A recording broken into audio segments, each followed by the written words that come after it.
doing is part of the difference that you would really like to feel. And yet, if it also seems like if you're going to have a change in your life, it's going to require you doing something. But it's not more of the same. You already know that. If more of the same would get you where you wanted to go, you'd probably be much further along. So I want to tell you a story about Ca- Catherine.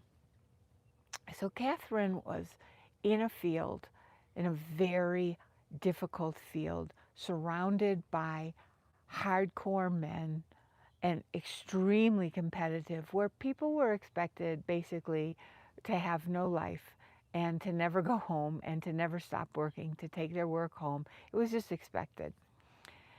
And she was really good at it. She was one of the very few women in this field.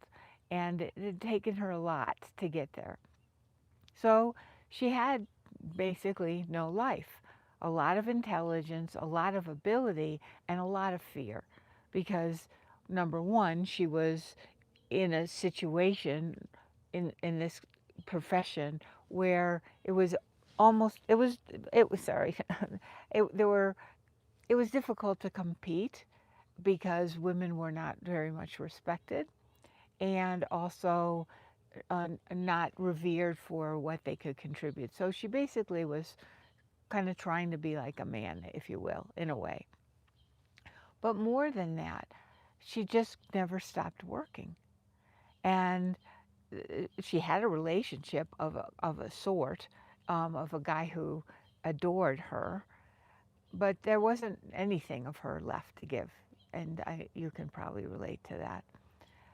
When she came to me, she she was in one of the hard sciences, and when she came to me, she came because she said, I really respect that your work is evidence-based and science-based, and that's why I want to do it. So she engaged fully. Now, what was so interesting about her work was the very first image that I do a work with a kind of image which is called eidetic imagery, which are not visualizations. It's totally different. They come from very deep inside. They're not controlled by you or someone else.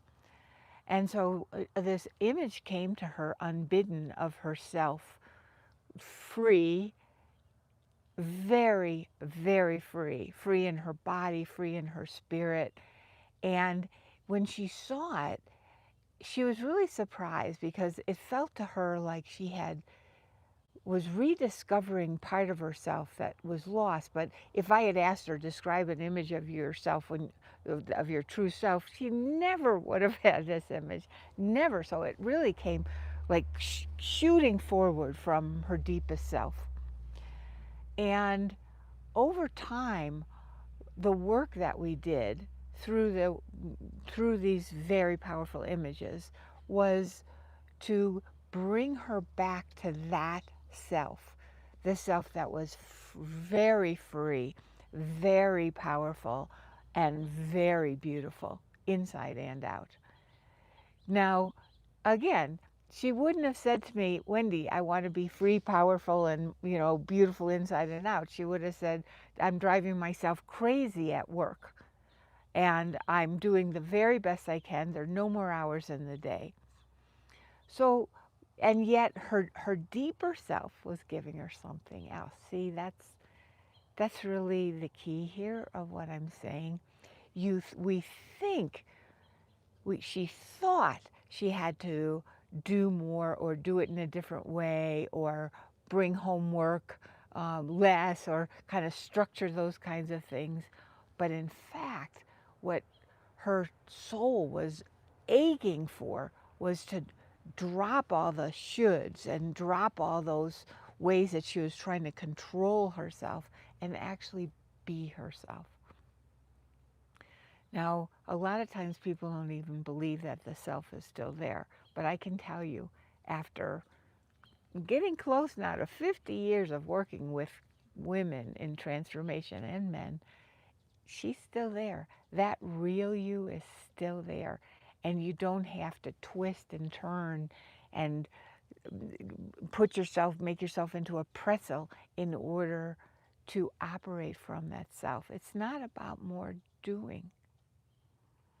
And so as she reconnected to this very powerful, but also relaxed and very curious self, she began to get more in touch with her sensuality, which had just, gone out the door with all that pressure and work, as you can imagine, with her innate intelligence, not that was coming from being driven, but from deep inside, to the point where she went after a presentation. She did a presentation that other men had done unsuccessfully for a very large contract.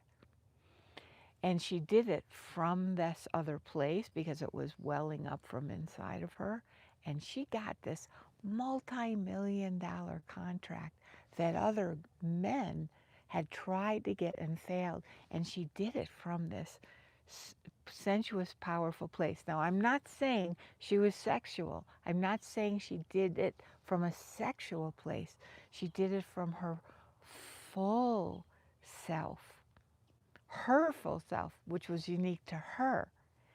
And one of the things that happened, she actually redid this sales pitch very late, in a day or two before. She redid it from this other place inside of her, because where the first draft was going was just too normal, too what she would normally would have done. And she realized that, and she got more connected to herself through some of the work and ideas that I gave her, the images I gave her.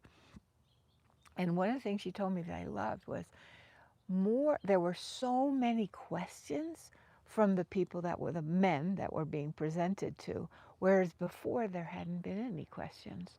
So she not only was curious and curious about life, and different in her own sensuality, but she brought that out in the people, in these very hardcore, hard science people who were listening, and brought out their curiosity, which she was then able to share her presentation in a deeper way. And of course, as I said, got this huge contract from that place. And again, it wasn't from more doing. Now, we don't necessarily know what that means right now. You may not know what that means for you right now.